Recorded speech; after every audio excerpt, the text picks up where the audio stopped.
So this is a different kind of video. I am going to be talking about time, the concept of time. And the reason why that's the topic for today is because we often reach kind of like a space in our lives where we begin to doubt if we're on the right track. And for me, I have kind of already knew what my purpose was in life just because of the natural gifts that came easy to me, like working with people, organizing, project management, leadership, creative abilities, etc.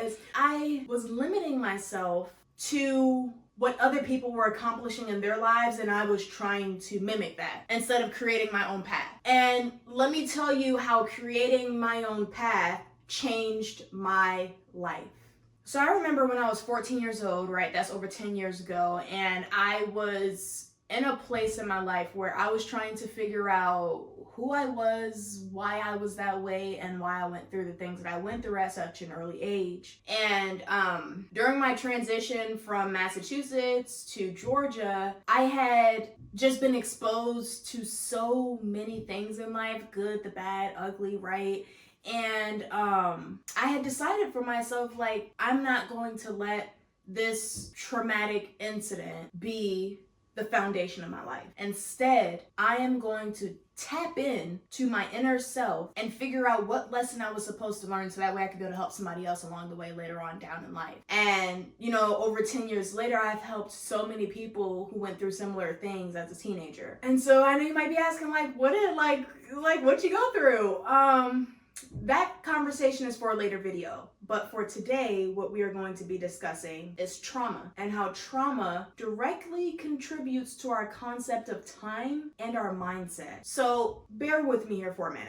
If you had the option of having 100 $1 bills versus 100 $100 bills, you're gonna pick the latter, right? But why is that? Because the value of the $100 bill is more valuable than what, a dollar bill, right? So what I want you to understand here is I want you to shift your perspective on the value that you see yourself. Because oftentimes, like, what I think about in my head is I'm like, okay, a bottle of water can be the same exact bottle of water, but the price is going to be different depending on the location of where that water is sold, inevitably influencing the demand for that water. So for example, a bottle of water could be as low as what, $1 maybe, compared to as high as like $10.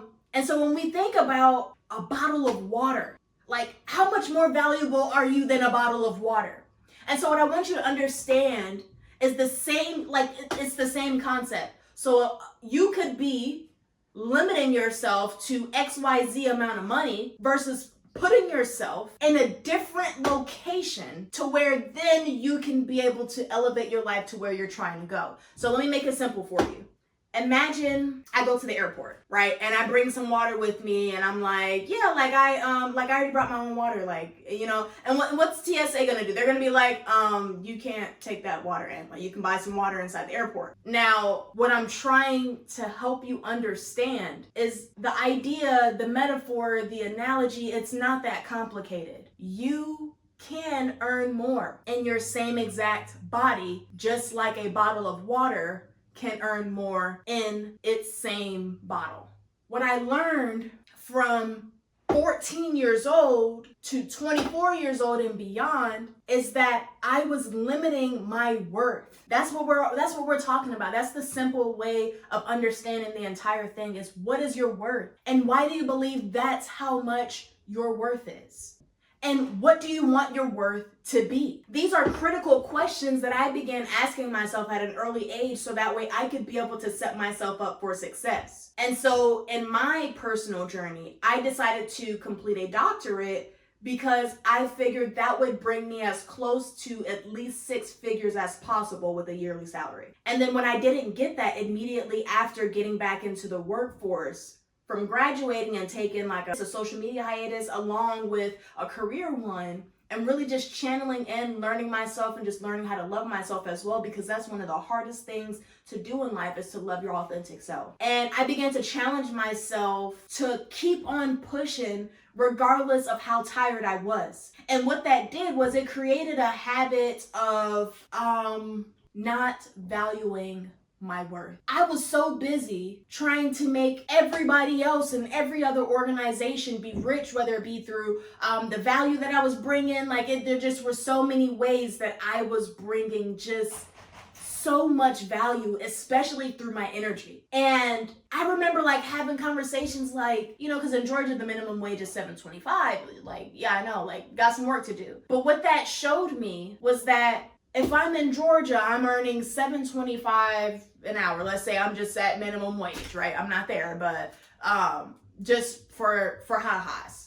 So if I'm earning minimum wage for doing the same exact job that I would do in Massachusetts and get double that amount of wage with using the same amount of time, I would then need to invest my time in, in other things that would be worth more by changing the location, right? So are you tracking with where I'm going? So what I want you to get from this video today is, what is your worth? And how is that showing up in your everyday decisions? How is it showing up? Because I know for myself and my personal experience, I am going out of my way to challenge myself, to put myself back out there into the world, which is sometimes draining for me because I just have just so much energy and love to give, and that I have that just kind of pours from inside of me, but everybody doesn't deserve that. I am very cognizant of the energy that I put forth and where I put it at and who I put it into and so on. And so I want you to do the same thing. And then I want you to take a moment, pause this video, and write down how much that you believe that you're worth. Yeah, I know it sounds crazy. And I want you to label that number 1. And then after you label number 1, then go to number 2. And what number 2 is going to be is, how much do you want to be worth? What do you want your net worth? What do you want your net value? What do you want to gain here? What is your net gain, right? And then the third thing that I want you to write down is a plan.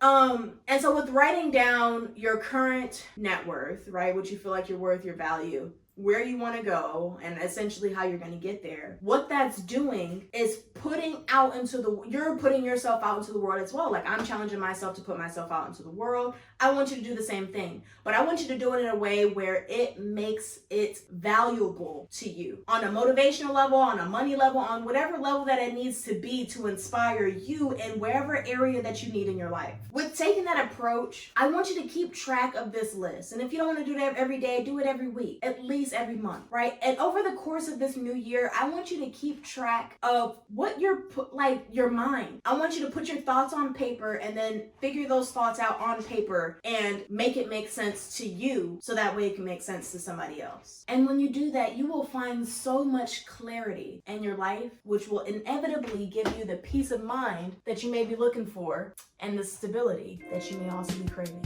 All right, y'all, I'm Dr. Miracle. It has been a pleasure speaking with you today. I am the kind of doctor that can change your perspective. If you want to learn more about changing your perspective, check out my next video here, and I will see you there.